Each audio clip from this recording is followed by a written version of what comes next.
タンタンタタタンタタタンタンタタタンというわけで、ムーディーに始まりました、クジラちゃんチャンネルのクジラでーす。ありがとうね。そんなわけで、前回はですね、増川うまけんチャンネル、はい。増川うまけんチャンネルとコラボいたしました。そしていよいよ今回は、クジラちゃんチャンネルからお送りしたいと思います。どうぞ、増川くん。はい。声優の増川洋一です。前回、うまけんチャンネルからの流れで、今回は、クジラちゃんチャンネルに出演させてもらっております。よろしくお願いします。言いにくいでしょ、クジラちゃんチャンネルね。クジラチャンネルっていうのは、調べたんですよ。はい。で、あるんですよ、もうすでにクジラチャンネル。クジラチャンネル。で、クジラチャンネルにアクセスすると、クジラの動画がブワーって出てくるような。本物のクジラがね。と間違えちゃいけないと思って、クジラちゃんチャンネルにしたんですよ。ちょっと噛みちゃう。クジラちゃんチャンネルのチャンネルね。チャンネルね。クジラちゃんチャンネル。クジラちゃんチャンネル。自分でも言いにくいんですね、これがまた。まあ、そんなわけでね。まあ、そのあたりはまあ、タイトル入れていただければ、まあ、わかるかなと。そうですね。そうです。入れてね。はい。何言ってんですか。皆さん、チャンネル登録よろしくお願いします。まだ早い。まだ早い。まあ、そんなわけで、ね、前回、ナルトの話たくさんしたんですそうですね。はい。喋りました。喋りましたね。もっと本当はいっぱいあったんですよね。まあ、さすがに尺の問題がありますので。で、まあ、今回、どうしましょうかって思ったんですが、クジラさんと仕事場以外のこう、姿というか、プライベートの部分のお話をしたことが全然なくて、ロビーでバカ話はしましたけどバカ話ですよね。しょっちゅうバカ話ばっかりしてるからね。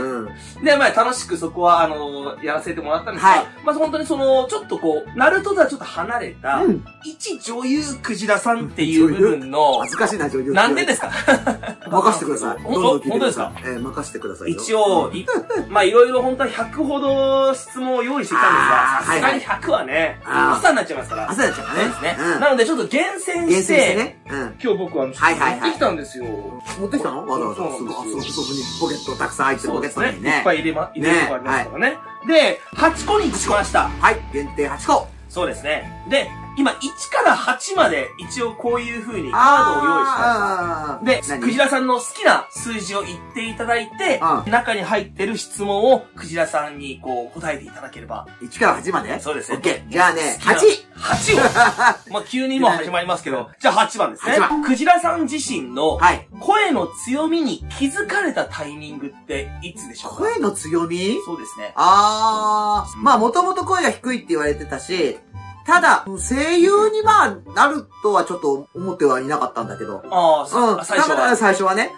最初は舞台とか映像から私は入ってきたんで、なったんだけど、その時にもやっぱ低いねとか、男の人によく間違えられてたりして。で、すごい、声が低いんだと。その時にまあ、それは強みとか言うんじゃなくて、声低いんだ。声が低い。男に間違えられる特徴なんだな。よくね、カラオケとか歌ったりとかすると、とか言って歌って、うまいわねっておばちゃんたちがうまいわねって言うの。やだわ、もう女の人だと思ってたら男の人なのねとか。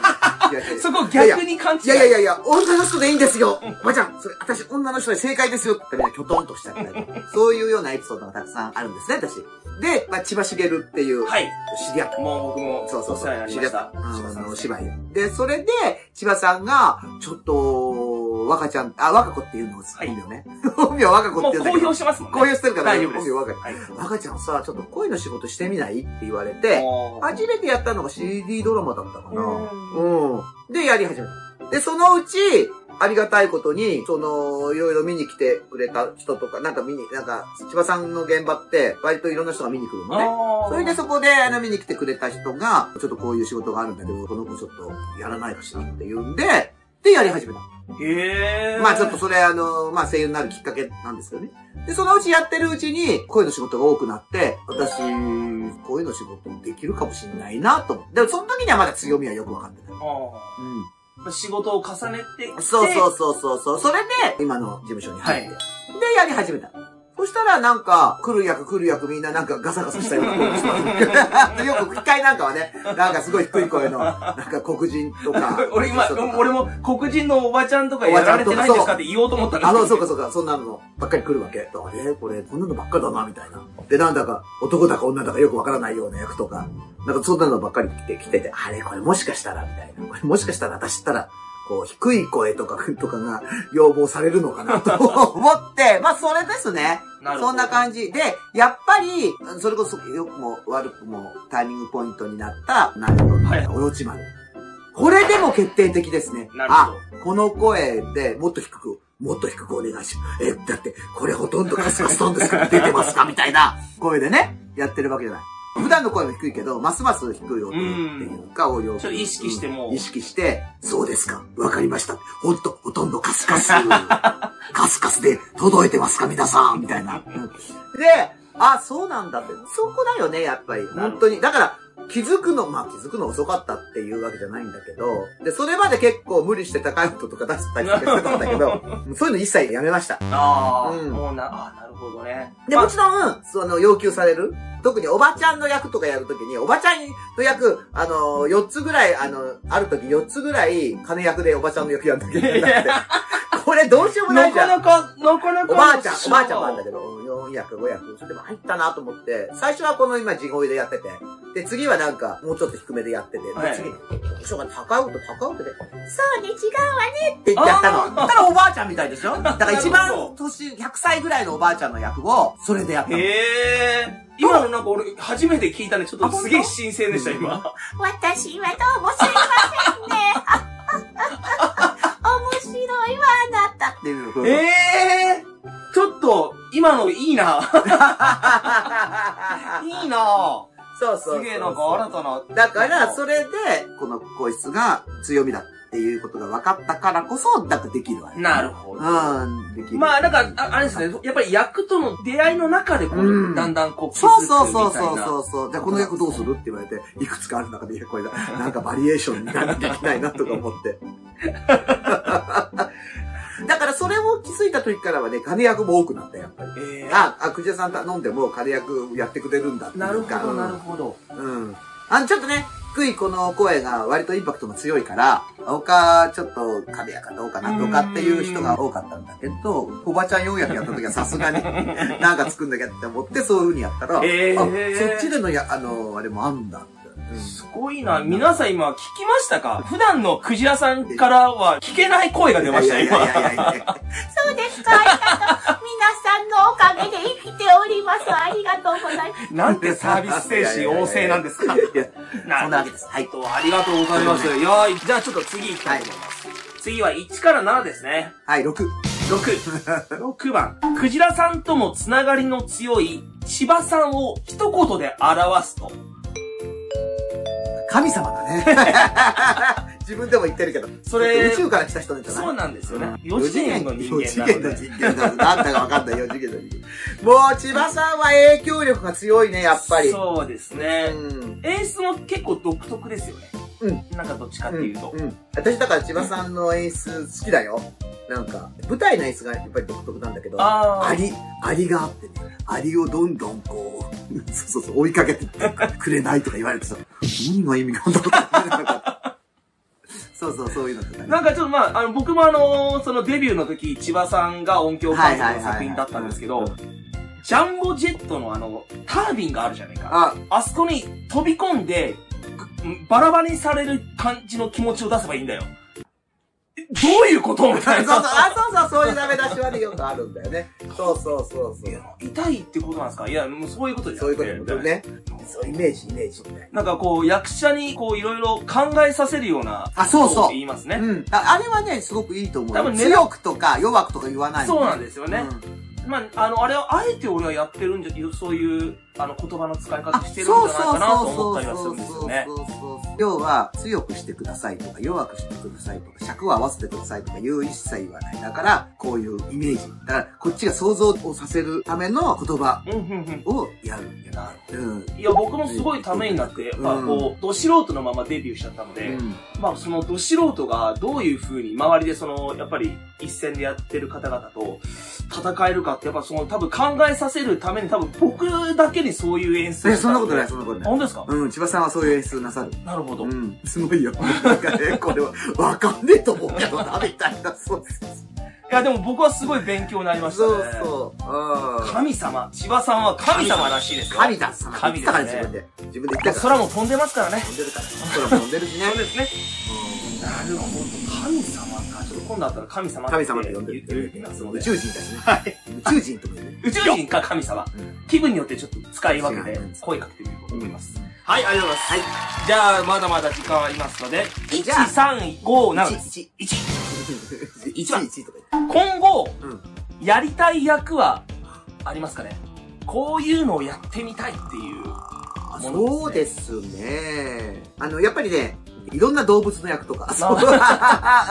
まあ、犬もそうだし、猫もそうだし。それこそクジラの役とかね。ああ、なるほど。私ね、クジラの役は多分やったことないのよ。なんかでも、ちょっとアピールしたら意外にありそうだけど、でも、クジラが出る作品ってなかなかない。クジラっていうのはないのよね。それいいですね。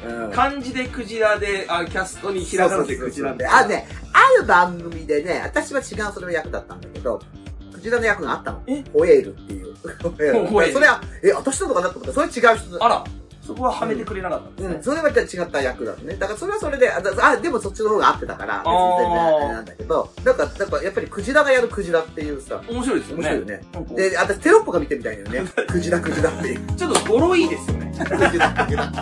キャスト欄でクジラ役、クジラって書いて、ゴジオっていう役があったの。で、ゴジオクジラっていうのがすごいおかしくて。それ名前みたいな。すごいおかしくてさ、ゴジオクジラとか。アニメのキャラクターっぽい名前になってる。僕、ゴジオクジラです。そう。あとね、なんだったら、恐竜かなんかの役だった。ゴジラクジラとかね。ゴジラクジラって中でそんな役。で、そういうの面白いでしょ？今度はクジラっていう。ちょっと、これはもう本当に、事務所にも行って、クジラ役だったらとりあえずって言ったら。まあ、なかなかクジラって役はないかもしれないけど、もしあったら。なるほど。ホエールクジラだとさ、まあちょっとね。まああるけど、クジラはね、絶対に受けると思うんだよね。受けるっていうのは。まあ多分、クジラ役をやるときは、クジラさんのツイッターで多分告知があると思います。絶対あります。ぜひ皆さん見てみてください。クジラをやります、クジラですっていいと思うね。どうも、今回クジラをやらせていただきます。みたいな。クジラですいいね。ちょっと期待して待っておりますので、よろしくお願いします。いや、なんか面白い話ばっか聞けて幸せなんですけど。3、4、5、3ですね。早いですね、選ぶの。マスカワの第一印象は？マスカワくん第一印象って、ナルトが初めて？ナルトが。現場で一緒になるっていうことは、ナルトが初めて。そうね。そうだね。なんすか癖の強い元気な子が来た。癖は強いよね、だって。癖強いんですか？ああ、と思うよ。大人になりましたよ。いや、今はあれだけどさ。そう。でも、そう、元気なのか、あれなのかがちょっとよくあれなんだけど、割と考えるよね。まあ、多分、テンパってたっていう部分もある。ああ、そうね。ちょっとなんか、ダメ出し結構鬼のように。鬼のようなダメ出しがね、打ってたからね。まあ、それはもう若いうちなんだし、しょうがないと思うし、なんか癖が強いです。癖が強い。なるほど。まあ、前向きに受け取っておきます。そう。でも前向きに受け取っていいことなんだよ。本当ですか？で、いろいろ考えてやるんだけど、ちょっと滑ったりとかいろいろしてながらね。でもよかった。チャレンジはよかったんだと思う。チャレンジは忘れない。はい。ね。それいいよ。その意識は忘れずに。そう、チャレンジは忘れないと思います。ありがとうございます。はい。10年以上越しに、これを印象の部分聞けたので、よかったと思います。でも悪くはないんだよ。本当ですか？だってちょっと面白いなと思うもん、それは。よかった。ちょっとほっとしました、皆さん。じゃあちょっと次に行きたいと思います。2番、5番、4番、5番。ちょっとこれは、本当にプライベートな部分の話になってしまいますが、ご結婚されて変わったことはありますか？変わったことね。そうだね。やっぱり人と、なんか他人と暮らすっていうのが初めてだったからさ。で、ほら、すごい付き合いが長かったんだけど、やっぱ結婚しないと分かんないこととかあんのよね。ちょっとびっくりした。向こうもびっくりしたと思うんだけど、こっちも。みたいな。なんかこう、密に一緒にいないと分からない細かい部分。細かい部分とか。だから要は結婚になっちゃうと、向こうの親戚とかもこっちの親戚とかも付き合わなくちゃなんない。そうですね。だからそれとなんかいろんなことがさ、起きたりとかするわけよ。そうするとなんかいろいろ、ああ、なるほどね、面白いこととかさ、だから、こういう人だったんだとかいうことが、私結構10年以上付き合って結婚したから、だから、みたいな、向こうも、ってことじゃないお互いなんか新境地みたいな感じ、だから、なんか新鮮は新鮮だし、なんか人となんか、こう、折り合って生きていくっていうことっていうのが、なんか、なんか、そんな折り合って折り合って生きていくっていうことって、大事なんだなって思うし、人間ができてくるっていうんじゃないんだけど、まあ当然我慢しなきゃいけないこともあるしさ、だから、今でも大失敗を犯したりとかいろいろするんだけど、でもなんかいいことだよ。松川くんまだ独身なんでしょ？そうですね。今期2、3回逃してますからね。でも私も50で結婚したから。まだまだチャンスは。全然。あるよ。うちの主人は55で結婚したんだから。全然。ちょっとなんか、全然40で、今、みんな大体40過ぎてから結婚してる。そう、まあ多いですよね。まあ女の人はやっぱりちょっと40までには結婚しないと。ちょっと子供のことがあるから、もしね、子供が欲しいんだったら、あるけども、男の人はいいんじゃないのかな、いつでも。いやー、ちょっと一回結婚してみるとなんかいいよ、面白いよ。いや、相手がいればそうなんですけども。いや。相手がいたとしても、相手の状況もあるじゃないですか。まあね。それが一番、あれだから。すれ違い。そう。っていうか、自分の都合ばかりでできないんですよ。いや、ちょっと相手の都合も考えて、いずれ結婚したいと思います。そうだよ。いずれはなんか一回はよくね、昔の人はよく言ったもので、馬には乗ってみろ、人とは沿うてみろっていう。すごい昔のいい言葉でしょ。馬には乗ってみろ、人には沿うてみろね。これいい言葉ですよ。ちょっとそれ今度台本のネタに書きます。いいですね。ちょっと古いあれだけど。いいですね。でも、そう。だって乗ってみなきゃわかんないし、沿ってみなきゃわかんないし。そうですね。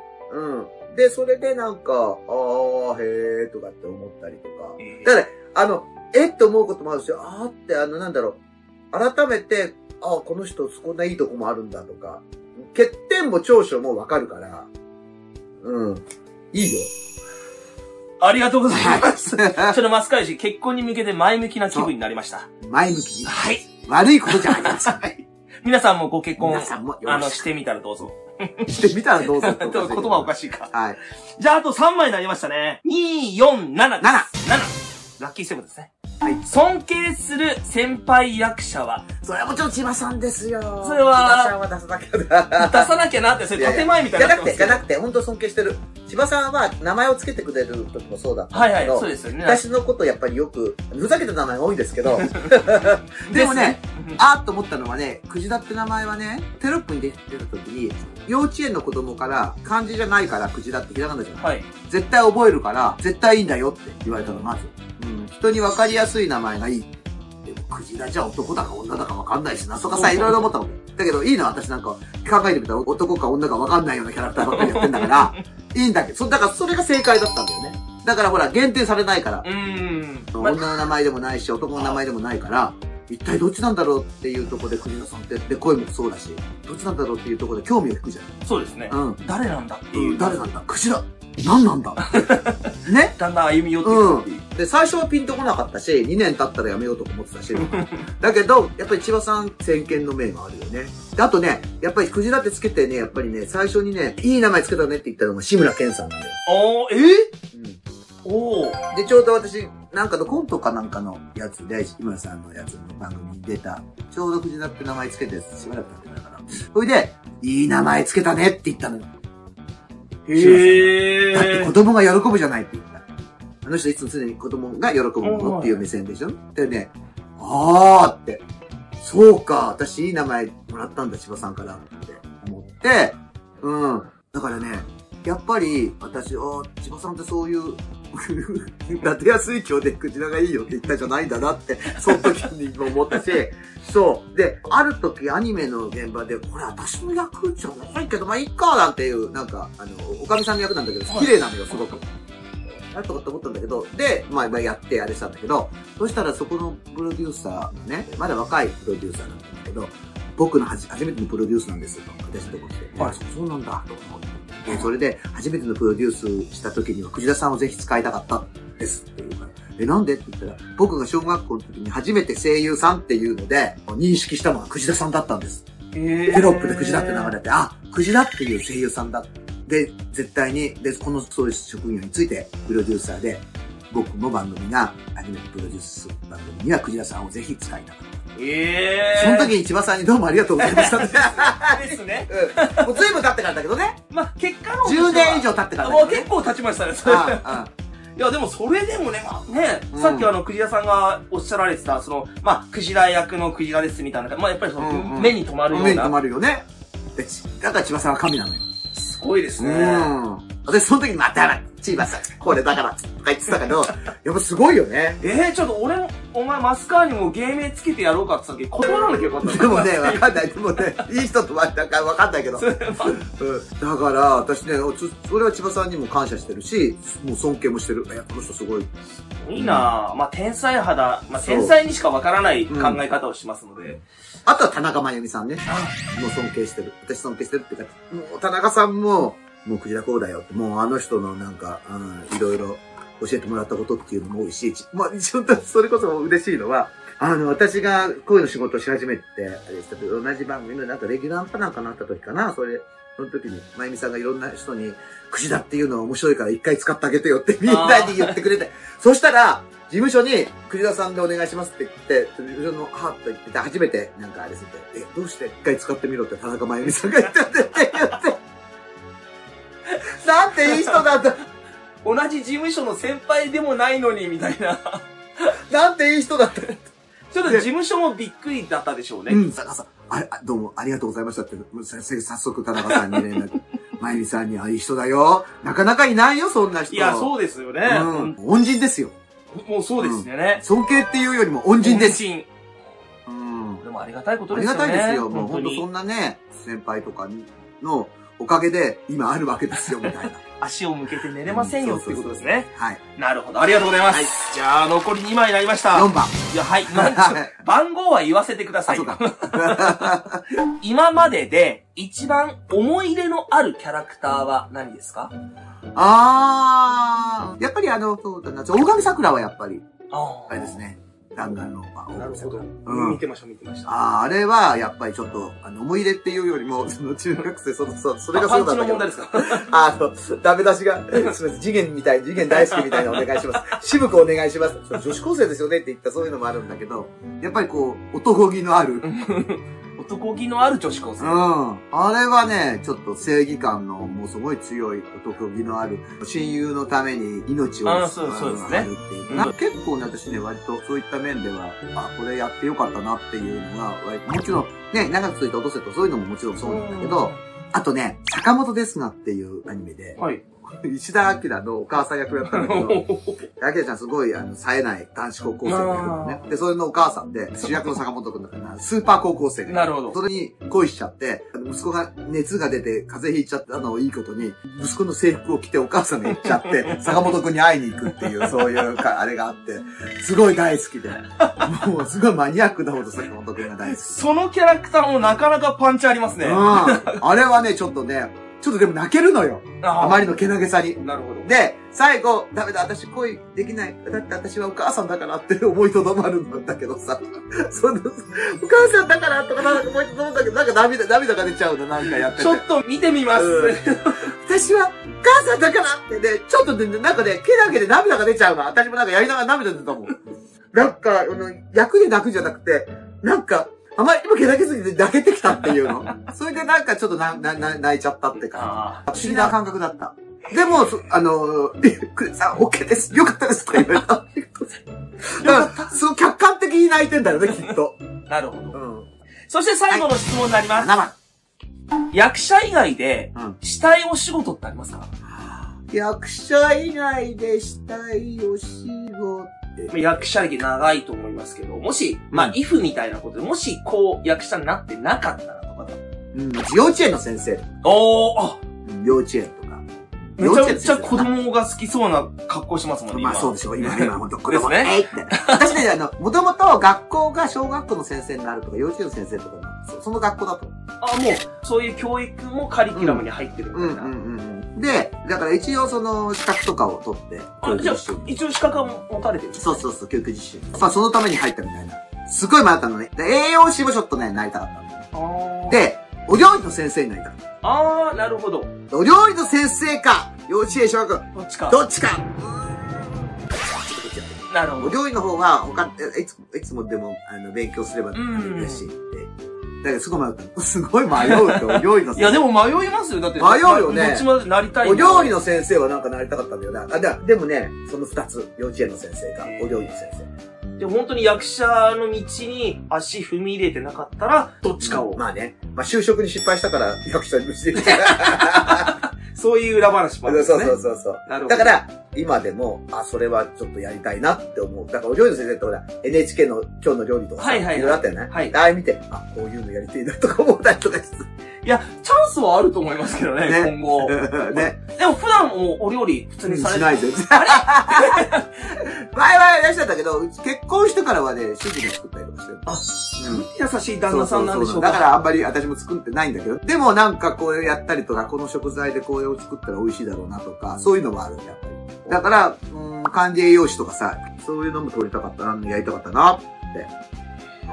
今後ね、YouTube の配信ではもう料理配信が。料理配信が無理です。もう無理です。今日はカレーの煮付けを作ります。そう。で、料理とか。でね、結構ね、私ね、縫ったりとか、編んだりとかするのまあまあ好きなんだよ。で、中高が、大妻で行こうと、大妻中学校だったね。で、大妻って、家庭科が週6時間あったりとかして。多いですね。だから、だいたいこの6年間で、大体のそういう縫い物のこととか、あとご飯炊いたりとか、味噌汁作ったりとかもやるわけよ、もちろん。花嫁修行そう、そんな感じ。みたいな。だからいいお嫁さんが多いと思うよ。でもその、裁縫の部分も、今、このね、クジラさんがされてるこの帽子の部分も、それご自分で。そう、ね、つけただけなんだけどね。ね、いや、でもちょっと、その学校行きたいな。でも、ほんとね、女子校だから、あれ。ダメだ。晴天がだから、そう。だから、波縫いとかさ、毛縫いとか全部なんかやったから、大体覚えてるね。不思議だね。6年間やったことっていうのは、大体今でもできる。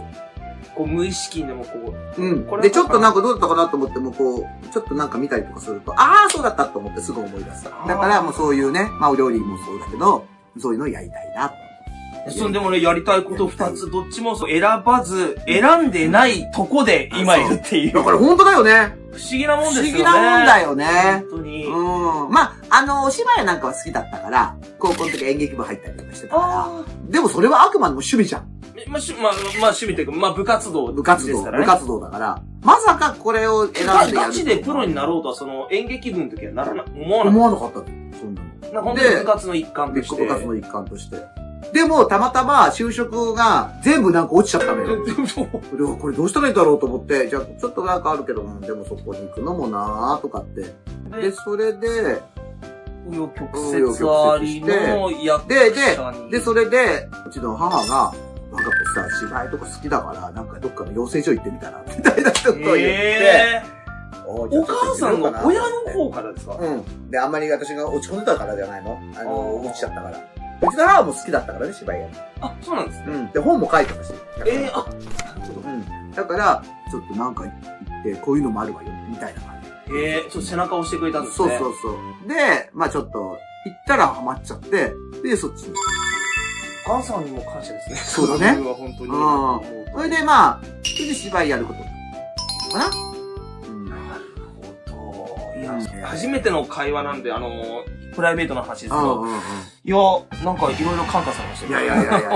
だから分かんないね、人生なんてね。そうですね。確かに。そう、だからこれから何やるって言われてもね、困っちゃったけどさ。そう、何しましょうかね。何しようかね。私も60過ぎましたんで、去年60になって、今年61、もうなりました。さあ、これから何をしで始めたのが YouTube ってわけなんですよ。なるほどうまいこと持ってったさあ、これからどうやって展開しましょうかっていうことですね。なのでもう、とりあえず今見てる方は登録ボタンをポチッと押していただければ嬉しいと思いますね。たくさんの方に見てもらいたいと思います。よろしくお願いします。ということでですね、僕の質問、8つ聞きたいものは全部聞きましたね。一応、本当は100個本当に持ってきたら。今度なんかあった時には聞いていいよ。本当ですか？じゃあ、とりあえず飲みの場で。OK。ぜひいろんなもう、あんま変わりませんよ、飲んでもこの感じは。あ、そうなんですね。あんま変わんない。陽気になったりとか。陽気、だからこれ以上ちょっとテンション上がるっていうだけで。来園会のその会場とかでもどこにいるかがすぐわかるみたいな。声が大きくなるね。まあそうですね。これはまあ職業病に近いとは思いますよね。基本その、お腹で喋るみたいなことをすると。お腹では喋れません。お腹から声を出すってね、そうそう。でも言わないお腹から声を出すって言ってさ、お腹から声は出ませんって言う。います。います。声。でもね、腹筋でね、そうですね。出してるからね。人の耳にすぐ入る声は多分出てると思いますよね。このご時世に良くないよね、大声で喋ったりとか。そうですかね。怒られちゃう。僕も昼間ランチとか行った時はなるべく声を。そう。もう喋らずインターホン押すみたいな感じで。そう。すいませんとか言ってください。そうですよ。いやー、ちょっともう飲みの場楽しみだなー。ちょっと飲みの場もちょっと YouTube で押さえておいて、ちょっと長い。そうですね。今度飲みながら、配信っていうのも。配信っていう感じにしましょうか。企画として。ね、企画としてね。立ててみようと思いますので。そう。時期を見て流しましょうね。そうですね。それはね。はい。まあそんなわけでございまして、皆さん楽しんでいただけましたでしょうか？はい。締めの言葉はじゃあマスカー君にお願いしたいと思います。いや、今回ね、貴重な体験をさせていただきました。本当クジラさんには感謝です。とんでもございません。ね、クジラさんのクジラちゃんチャンネルの、観覧者の方も、うまけんチャンネルの方を見ていただいて。うまけんチャンネルをポチってしてください。そうですね。で、うまけんチャンネルの見てくれてる方々も、クジラちゃんチャンネルをポチッとしていただけると大変嬉しいです。嬉しいです。はい。また、ね。助かっていきたいと思います。そうですね。よろしくお願いします。ということで、マスカうまけんチャンネルと、クジラちゃんチャンネルのコラボ企画。はい。うまく収まらなかったですね。打ち合わせしてなかったですからね。してなかったね。ですね。まあいいな。はい。の、配信になりました。また機会あったら配信しますので、ぜひぜひ見てください。見てくださいね。はい。では、また。またね。よろしく。クジラちゃんチャンネル。クジラちゃんチャンネル。自分でも言いにくいんですね、これがまた。まあそんなわけでね、皆さん、チャンネル登録よろしくお願いします。まだ早い。まだ早い。まあそんなわけで、